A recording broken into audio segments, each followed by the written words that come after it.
ಯಾಕೆ ಲೇಟು? ಕಮ್ಮಿ ಸಿಕ್ಕಿದೆ ಕಣೆ. ಸೊ ಅವನೇನೋ ರೂಮ್ ಶಿಫ್ಟ್ ಮಾಡ್ತಾ ಇದ್ದಾನಂತೆ.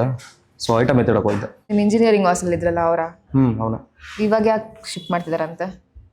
ಅವನಿಗೆ ಜಾಬ್ ಆಯಿತು ಮಾರತಳ್ಳಿಲಿ. ಸೊ ರೂಮ್ ಅಲ್ಲೇ ಪಕ್ಕದಲ್ಲೇ ಮಾಡಿದ್ರೆ ಹತ್ರ. ಪ್ಯಾಕೇಜ್ ಎಷ್ಟು? ಯಾಕೆ ಕೇಳಿದೆ. ಅಂದರೆ ಅಣ್ಣ ಸ್ವಲ್ಪ ಎಡ್ ಬಿಡಂಗೆ ಅಲ್ವಾ? 12 lakhs per annum. ಅಷ್ಟೊಂದ? ನೀನು ಹಳೆ ಜಾಬಲ್ಲೇ ಇದ್ದಿದ್ರೆ ನಿಂಗೂ ಅಷ್ಟೇ ಬರ್ತಿತ್ತಲ್ವಾ?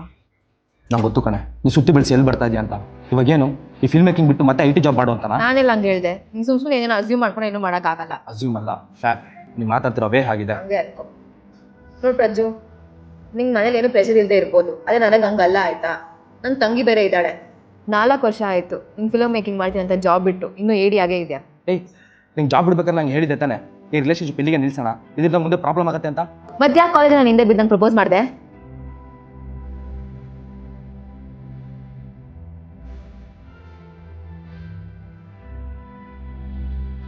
ರಜ್ಜು, ನಿಂಗೆ ಫಿಲ್ಮ್ ಮೇಕಿಂಗೇ ಮಾಡು, ನಂಗೆ ಖುಷಿನೇ. ಆದರೆ ನಿಂಗೆ ಲೈಫ್ ಲೀಡ್ ಮಾಡೋ ಅಷ್ಟು ದುಡ್ಡು ಬರ್ತಿದ್ಯಾ ಅದರಿಂದ? ಅದ್ರ ಬಗ್ಗೆ ಯೋಚನೆ ಮಾಡು. ಆಗುತ್ತೆ, ಅದಕ್ಕೆ ಸ್ವಲ್ಪ ಟೈಮ್ ಬೇಕು. ಇನ್ನು ಯಾವಾಗ?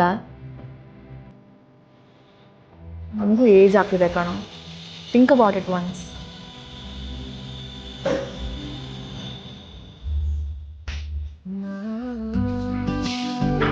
ಬೇಜಾರಾಯ್ತಾ? ಸಾರಿ. ಇಷ್ಟೆಲ್ಲ ಮಾತಾಡೋ, ಇವಾಗ ಸಾರಿ ಅಂತ ಸಮಾಧಾನ ಮಾಡು. ಏನು ಮಾಡಲಿ, ನೀನು ಬೇಜಾರು ಮಾಡ್ಕೊಂಡು ಚೆನ್ನಾಗಿ ಕಾಣಲ್ಲ. ಸ್ವಲ್ಪ ನಗು. ಏನು ಕಿಸಿತಿದೆಯಾ? ಮೊದಲು ಒಂದು ಫಿಲ್ಮ್ ಡೈರೆಕ್ಷನ್ ಮಾಡು. ನನ್ನ ಫ್ರೆಂಡ್ಸ್ಗೆಲ್ಲ ಹೇಳಿದ್ದೀನಿ ನೀನು ದೊಡ್ಡ ಡೈರೆಕ್ಟರ್ ಅಂತ.